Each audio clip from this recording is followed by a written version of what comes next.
चलिए स्टूडेंट्स, मैं आज आपको पढ़ाने वाला हूँ ईथर बनाने की विधियाँ। इसके पहले आप पढ़ चुके हैं ईथर किसे कहते हैं, ईथर का वर्गीकरण पढ़ चुके हैं, ईथर का नामकरण पढ़ चुके हैं। नामकरण में आपने पढ़ चुका है साधारण नामकरण और IUPAC नामकरण। इतना पढ़ने के बाद हम अगली टॉपिक की ओर बढ़ते हैं। हम देखते हैं अगला ईथर को बनाने की विधियाँ या ईथर बनाने की विधियाँ। ईथर बनाने की विधियाँ, ईथर बनाने की विधियाँ, ईथर बनाने की विधियाँ। पहली विधि आप पढ़ेंगे अल्कोहल का निर्जलीकरण।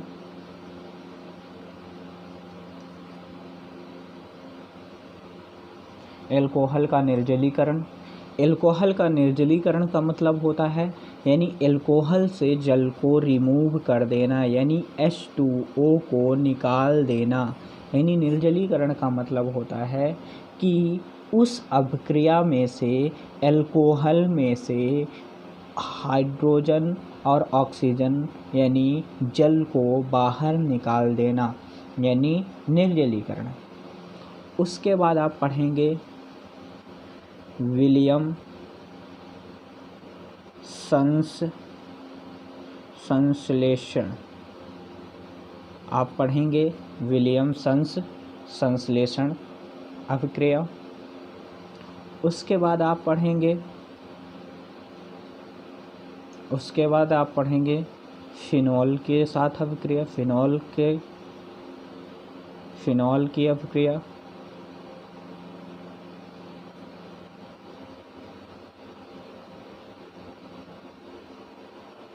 उसके बाद आप पढ़ेंगे फिनॉल की अभिक्रिया, यानी फिनॉल के साथ होने वाली अभिक्रियाएं किस प्रकार से होती हैं, कैसे होती हैं, वो पढ़ेंगे। पहली कौन सी है, अल्कोहल बनाने की, यानी अल्कोहल का निर्जलीकरण। फिर दूसरा क्या है, विलियम संश्लेषण। फिर तीसरा क्या है, फिनॉल के साथ अभिक्रिया। चौथी क्या है, एल्किल हैलाइड। फोर्थ क्या है, एल्किल हैलाइड, यानी एल्किल हैलाइड से हम ईथर किस प्रकार बनाएंगे। ठीक है, तो लेट्स स्टार्ट। हम कर रहे हैं पहला टॉपिक, अल्कोहल का निर्जलीकरण। अल्कोहल का निर्जलीकरण किस प्रकार करते हैं ये हम देखते हैं। इसमें जो होता है अल्कोहल का निर्जलीकरण जब हम करते हैं, इसमें दो एजेंट लेते हैं, यानी दो अभिकर्मक लेते हैं, जिसका नाम है H2SO4, सांद्र H2SO4 और H3PO4। हम इनकी क्या कर लेते हैं, उपस्थिति लेते हैं और क्या लेते हैं, ताप लेते हैं। तो अल्कोहल के निर्जलीकरण में किस प्रकार होगा ये देखते हैं। अल्कोहल का निर्जलीकरण, अल्कोहल का निर्जलीकरण सांद्र H2SO4 यानी सांद्र H2SO4 तथा एवं H3PO4 की उपस्थिति में 413 यानी 413 केल्विन या 140 डिग्री सेंटीग्रेड एवं 443 केल्विन ताप पर करने पर हमें क्या प्राप्त होता है, ईथर एवं एथेन प्राप्त होता है। यानी अल्कोहल क्या होता है, C2H5OH होता है ना। ये क्या होगा, एक तरह से अल्कोहल होगा। इस अल्कोहल से जल को निकालना ही क्या कहलाएगा, निर्जलीकरण। तो हम अल्कोहल का निर्जलीकरण किस प्रकार करेंगे कि अल्कोहल का निर्जलीकरण सांद्र H2SO4 एवं H3PO4 की उपस्थिति में 413 या कि 140 केल्विन या 443 केल्विन ताप पर करने पर क्या प्राप्त होता है, ईथर एवं एथेन प्राप्त होता है। एग्जाम्पल के लिए यदि हम देखते हैं ईथर यानी अल्कोहल का निर्जलीकरण तो किस प्रकार से होगा, ये देखिए। मान लीजिए ROH और ROH है ना, ROH R को क्या हो गया, एल्काइल हो गया, और OH क्या हो गया, एल्कोहल हो गया, एल्कोहलिक समूह हो गया। तो हम ईथर बनाने के लिए हम कितने ROH लेंगे, 2 लेंगे। क्यों 2 लेंगे, क्योंकि हमें 2 R की आवश्यकता होगी। ईथर बनाने के लिए हमें कितने R की आवश्यकता होगी, 2 R की आवश्यकता होगी, है ना। इस कारण से हम क्या करेंगे, 2 हम क्या लेंगे, एल्कोहल लेंगे। इसमें किसकी हम उपस्थिति ले रहे हैं, सांद्र H2SO4 की 413 केल्विन या 140 डिग्री सेंटीग्रेड ताप पर हम लेते हैं। इसमें से जो होता है H2O यानी एक ये H इस OH के साथ क्या होता है, बाहर रिमूव हो जाता है, तो किसका निर्माण करता है, जल का। तो बचा क्या, जब H क्या हो गया, H2O जब बाहर निकल गया तो बचा क्या, ROR क्या बचा, ROR बचा। इसी प्रकार यदि हम एल्काइल समूह लेके देखें तो ये C2H5 R के जगह हमने क्या लिख दिया, C2H5OH प्लस C2H5OH किसके उपस्थिति, सांद्र H2SO4। C2H5OH को हम क्या बोलते हैं, एथिल अल्कोहल, है ना। फिर सांद्र H2SO4 या कि 140 डिग्री सेंटीग्रेड ताप पर, तो क्या पड़ेगा, क्या प्राप्त होगा, इसमें से हम क्या करेंगे, यही फिर से करेंगे, HOH हमने बाहर कर दिया तो H2O बाहर हो गया, तो बचा क्या, C2H5O C2H5 यानी एथॉक्सी एथेन। क्यों एथॉक्सी एथेन, क्योंकि हमने ईथर का नामकरण जब हम कर रहे थे, IUPAC नामकरण कर रहे थे, तो इसमें हम 2 तरह की किए थे, इसका साधारण नामकरण भी कर सकते हो और IUPAC। तो ये कौन सा है, IUPAC। इसमें दोनों क्या है, C2H5 दोनों क्या है, समान है। तो इसमें से हमने एक को कर दिया एथॉक्सी और एक को कर दिया एथेन, दोनों समान है, इसलिए हम दोनों में से किसी एक को कर सकते हैं IUPAC में, एक को एल्केन में हम लिख सकते हैं। फिर अगला यदि हम देखते हैं कि जो एथाइल अल्कोहल है, एथाइल अल्कोहल को 443 केल्विन ताप पर, एथाइल अल्कोहल को सांद्र H2SO4 की उपस्थिति में 443 केल्विन ताप पर गर्म करने पर हमें क्या प्राप्त होता है, एथीन। अब एथीन कैसे प्राप्त होता है, ये देखिए, एक H ये होगा, एक H इससे निकलेगा, एक H इससे निकलेगा, ये OH जो होगा इससे निकल जाएगा, तो ये क्या हो जाएगा, H2HO हो गया। तो ये क्या हो जाएगा, H2O बाहर हो गया, तो क्या बन गया, एथीन। यानी आपने पढ़ा होगा एल्केन एल्कीन एल्काइन, तो क्या हो गया, एल्कीन हो गया। एल्कीन में एथीन हो गया, मेथेन एथेन, तो एथीन हो गई, ठीक। फिर अगला हम देखते हैं कि असम्मित ईथर, असम्मित ईथर और सम्मित ईथर दोनों, यानी जब हम एल्कोहल का निर्जलीकरण सांद्र H2SO4 या कि H3PO4 की उपस्थिति में हम यदि हम करते हैं, तो सम्मित ईथर और असम्मित ईथर दोनों का ही हम क्या करते हैं, निर्जलीकरण करते हैं। तो ये असम्मित ईथर हो गया, एक मेथिल अल्कोहल हो गया, एक एथिल अल्कोहल हो गया। जैसे हमने इसके पहले किया वैसे करेंगे इसमें भी, इससे H लेंगे, इसका OH जो होगा बाहर हो जाएगा, तो H क्या हो जाएगा, 2H H2 हो गया, और O ये हो गया, तो H2O बाहर हो गया, तो बचा क्या, CH3O C2H5। तो इसका हम यदि नामकरण करते हैं तो कैसा होगा, मेथॉक्सी एथेन, ठीक। फिर अगला एक है, अगला हम देख रहे हैं, एक है इसमें जो होता है Al2O3। Al2O3 यदि हम एल्कोहल का निर्जलीकरण Al2O3 की उपस्थिति में 250 डिग्री सेंटीग्रेड ताप पर करते हैं, तो हम में सम्मित ईथर प्राप्त होता है। Al2O3 द्वारा ओनली सम्मित ईथर का निर्जलीकरण किया जा सकता है, इसके द्वारा सम्मित ईथर का निर्जलीकरण नहीं किया जा सकता है ना। तो क्या हो गया, C2H5OH C2H5, तो इसमें क्या होगा, फिर से इसमें से H, इसमें से OH जब बाहर आ जाएगा तो क्या हो जाएगा, H2O हो जाएगा, बचागा C2H5 CH5, यानी क्या हो जाएगा, एथॉक्सी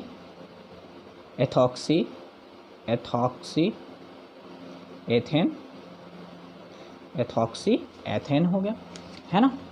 तो एल्कोहल का निर्जलीकरण Al2O3 की उपस्थिति में 250 डिग्री सेंटीग्रेड ताप पर करने पर हमें क्या प्राप्त होता है, सममित ईथर प्राप्त होता है। इससे हम असममित ईथर नहीं प्राप्त कर सकते, यानी असममित ईथर का निर्जलीकरण नहीं किया जा सकता है। ठीक, अगला देखते हैं असममित ईथर, हाँ इससे नहीं प्राप्त किया जा सकता, ओनली क्या प्राप्त किया जा सकता है, असममित ईथर प्राप्त किया है। अब देखते हैं H2SO4 को हम क्या करते हैं, अम्लों का राजा कहते हैं। नोट यदि हम देखें तो H2SO4 को हम क्या कहते हैं, अम्लों का राजा कहा जाता है। यहाँ पे जो हमने देखा अभी Al2O3 को, इसको हम बोलते हैं नीलम रूबी या फिरोजा पत्थर भी हम कहते हैं। ये हो गई आपकी एल्कोहल का निर्जलीकरण। इसके बाद अगली विधि आती है कौन सा, विलियमसन संश्लेषण। ठीक, अगली विधि कौन सी है, विलियमसन संश्लेषण। हम विलियमसन संश्लेषण अभिक्रिया देखने से पहले उसका थोड़ा कुछ देखते हैं। विलियमसन संश्लेषण अभिक्रिया में क्या होता है, इसमें होता है सोडियम एल्कोक्साइड क्या होता है, इसमें बोल रहा ऑक्साइड भी है, एल्काइल भी है और सोडियम भी है। तो RONA, इसको हम क्या बोलते हैं, सोडियम एल्कोक्साइड, है ना। विलियमसन संश्लेषण में सोडियम एल्कोक्साइड की अभिक्रिया एल्किल हैलाइड के साथ कराते हैं। तो इसमें जो एल्किल हैलाइड क्या होता है, निगेटिव चार्ज होता है, और सोडियम में क्या होता है, पॉजिटिव चार्ज होता है ना। तो सोडियम एल्कोक्साइड की अभिक्रिया एल्किल हैलाइड के साथ कराने पर, सोडियम एल्कोक्साइड की अभिक्रिया एल्किल हैलाइड के साथ कराने पर धन आवेशित सोडियम परमाणु ऋण आवेशित हैलोजन परमाणु से संयोग कर क्या प्राप्त करता है, संयोग कर लवण और ईथर प्राप्त करता है, यानी ईथर प्रदान करता है। तो हम देखते हैं सोडियम एल्कोक्साइड, देखें सोडियम एल्कोक्साइड की अभिक्रिया एल्किल हैलाइड के साथ कराने पर धन आवेशित सोडियम परमाणु ऋण आवेशित हैलोजन परमाणु से जुड़कर क्या देता है, सोडियम लवण देता है और ईथर प्रदान करता है। ठीक है, यदि हम इसका एग्जाम्पल देखें, उदाहरण देखें, तो क्या होता है, सोडियम एल्कोक्साइड होता है, सोडियम एल्कोक्साइड हो गया, इसका एल्किल हैलाइड हो गया, जिसमें जो एल्किल हैलाइड होता है सोडियम परमाणु से जुड़कर क्या बनाता है, NaX और ROR बचा, तो ये बन गया ईथर। यदि हम उदाहरण के लिए देखें तो C2H5ONa प्लस C2H5Cl, तो Cl जो होता है तो सोडियम के साथ यदि चला गया तो क्या हो गया, सोडियम के साथ क्रिया कर ले, यानी ये निगेटिव चार्ज होता है पॉजिटिव, तो पॉजिटिव निगेटिव के साथ चला गया तो क्या हो गया, NaCl, तो बचा क्या, C2H5O C2H5, तो ये क्या हो गया, सोडियम एल्कोक्साइड एथिल क्लोराइड, है ना। तो यहाँ पे क्या हो गया, एथॉक्सी एथेन। फिर इसके बाद हम देखते हैं फिनॉल से हम ईथर किस प्रकार प्राप्त करते हैं। हम क्या करते हैं, इसमें जो होता है फिनॉल जो होता है, इसमें फिनॉल क्या होता है, यानी फिनॉल का मतलब होता है बेंजीन रिंग के ऊपर OH का लगा होना ही हम कहते हैं फिनॉल। इसको हम क्या बोलेंगे, फिनॉल, है ना। बेंजीन रिंग के ऊपर क्या होता है, OH यदि लगा हो तो उसको हम बोलते हैं फिनॉल। ठीक है, फिनॉल की अभिक्रिया हम किससे कराते हैं, एथाइल अल्कोहल या अल्कोहल के साथ हम यदि कराते हैं, किसकी उपस्थिति में, थोरिया की उपस्थिति में। यदि हम फिनॉल की अभिक्रिया एथाइल अल्कोहल की साथ थोरिया की उपस्थिति में हम कराते हैं तो हमें क्या प्राप्त होता है, ईथर प्राप्त होता है। इसे हम क्या बोलते हैं, फेनिटॉल। जो हमें यहाँ पे प्राप्त होगा, इस तरह से हमें जो प्राप्त होगा उसे हम बोलेंगे फेनिटॉल, C2H5। यहाँ पे H2O बाहर हो जाएगा, AHO, एक H ये हो जाएगा, तो H क्या हो जाएगा, H2 और O, H2O बाहर हो गया। तो इसे हम क्या बोलते हैं, फेनिटॉल। क्या बोलते हैं, फेनिटॉल। ठीक, यानी फिनॉल की अभिक्रिया एल्कोहल के साथ थोरिया की उपस्थिति में कराने पर हमें क्या प्राप्त होता है, हमें क्या प्राप्त होता है, ईथर प्राप्त होता है। ये क्या होता है, फिनॉल होता है। ये क्या होता है, एथिल ईथर होता है, एथिल एल्कोहल होता है, एथिल एल्कोहल होता है। इसको हम थोरिया की उपस्थिति में क्या कराते हैं, अभिक्रिया कराते हैं, तो हमें क्या प्राप्त होता है, फेनिटॉल प्राप्त होता है। ठीक है, ये समझ में आ गया आप सभी को। इसके बाद हम देखते हैं क्या, फिनॉल के बाद हम देखते हैं एल्किल हैलाइड द्वारा। एल्किल हैलाइड द्वारा हम किस प्रकार से ईथर प्राप्त करते हैं। तो एल्किल हैलाइड का मतलब होता है RX। एल्किल हैलाइड का मतलब क्या होता है, RX। एल्किल क्या हो गया, R हो गया, हैलाइड का मतलब हो गया X, है ना। X को हम किससे डिफाइन करते हैं, हैलाइड से डिफाइन करते हैं। तो एल्किल हैलाइड की अभिक्रिया जो होती है तो हम किसके साथ कराते हैं, silver oxide Ag2O। Alkyl halide की अभिक्रिया सिल्वर ऑक्साइड के साथ कराने पर हमें क्या प्राप्त होता है, ईथर प्राप्त होता है। अब यहाँ पे एक एल्किल हैलाइड लेंगे तो नहीं होगा, तो हमें कितना लेना पड़ेगा, 2 एल्किल हैलाइड लेना पड़ेगा। तो इसमें से क्या होगा, Ag2X हो जाएगा, ये X इस Ag के साथ चला जाएगा तो क्या हो जाएगा, 2AgX। तो बचा क्या, ROR, तो बचा क्या, ROR। यदि हम इसके जगह में क्या ले लें, CH3Cl, या कि इसको जगह हम C2H5 ले लो, C2H5Cl plus Ag2O plus C2H5Cl equal to क्या हो जाएगा, C2H5O C2H5 प्लस 2AgCl। ये क्या हो जाएगा, एथॉक्सी एथेन सम्मित ईथर हो गया, है ना। तो यहाँ पे हम देख रहे हैं एल्किल हैलाइड द्वारा एल्किल हैलाइड की अभिक्रिया सिल्वर ऑक्साइड यानी किसके साथ करा रहे हैं, सिल्वर ऑक्साइड के साथ कराने पर हमें क्या प्राप्त होता है, ईथर प्राप्त होता है। एग्जाम्पल के लिए देखिए, RX Ag2O, RX ROR 2AgX। तो इसमें हम इसका यहाँ पे हम ब्रोमीन भी लिख सकते हैं, क्लोरीन भी लिख सकते हैं, फ्लोरीन भी लिख सकते हैं, आयोडीन भी लिख सकते हैं, कुछ भी लिख सकते हैं, क्योंकि सभी क्या हैं, हैलाइड हैं। हैलाइड X का मतलब क्या होता है, हैलाइड होता है। X का मतलब क्या होता है, हैलाइड होता है। हैलाइड कितने प्रकार के होते हैं, फ्लोरीन हो गया, क्लोरीन हो गया, ब्रोमीन हो गया, आयोडीन हो गया, ये क्या होते हैं, हैलाइड होते हैं, है ना। X का मतलब हैलाइड कौन से, फ्लोरीन, क्लोरीन, ब्रोमीन, आयोडीन, ये क्या होते हैं, हैलाइड होते हैं। इन चारों में से हम कोई भी ले सकते हैं। ठीक, ये हो गई आपको ईथर बनाने की विधियाँ।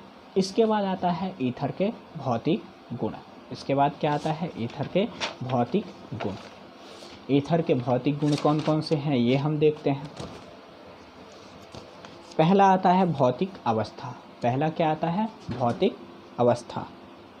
पहला क्या आता है, भौतिक अवस्था। पहला आता है भौतिक अवस्था।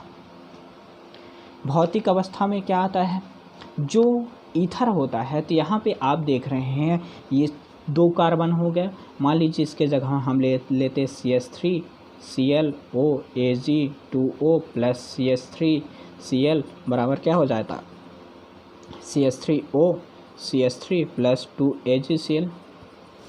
इसमें ये 2 कार्बन का हो गया, ये 1 कार्बन का हो गया। इसमें क्या होता है, मेथिल ईथर एवं एथिल ईथर। मेथिल ईथर और एथिल ईथर यानी 1 कार्बन और 2 कार्बन के जो ईथर होते हैं वो क्या होते हैं, गैसीय प्रकृति दर्शाते हैं। मेथिल ईथर और एथिल ईथर क्या होते हैं, ये दोनों क्या प्रदर्शित करते हैं, गैसीय प्रकृति प्रदर्शित करते हैं। लेकिन इसके बाद जो कार्बन मान लीजिए 3 कार्बन हो गया, 4 कार्बन हो गया, 5 कार्बन के हो गए, यानी मेथिल एथिल ईथर से जो उच्चतर सदस्य होते हैं वो क्या होते हैं, वाष्पशील द्रव होते हैं। क्या होते हैं, वाष्पशील द्रव होते हैं। ये देखिए डाई मेथिल ईथर या डाई एथिल ईथर क्या होते हैं कि प्रकृति क्या होती है, गैसीय होती है, जबकि अन्य उच्चतर सदस्यों की प्रकृति क्या होती है, द्रवी होती है, वाष्पशील द्रव होता है। इसके बाद आता है विलयता। ईथर जो होता है जल में क्या होता है, विलय होता है, अल्प विलय होता है। ईथर क्या होता है, जल में अल्प विलय होता है।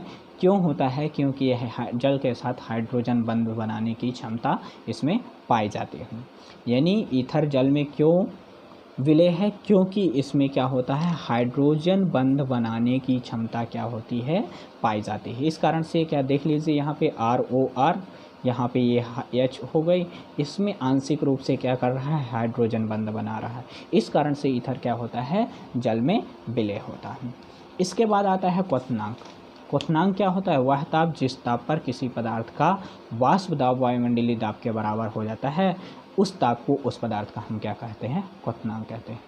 वह ताप जिस ताप पर किसी पदार्थ का वाष्प दाब वायुमंडलीय दाब के बराबर हो जाता है, उसे हम क्या कहते हैं, उस पदार्थ का वाष्प दाब कहते हैं, या क्वथनांक कहते हैं। इसके बाद हम देखते हैं कुछ नोट के पॉइंट।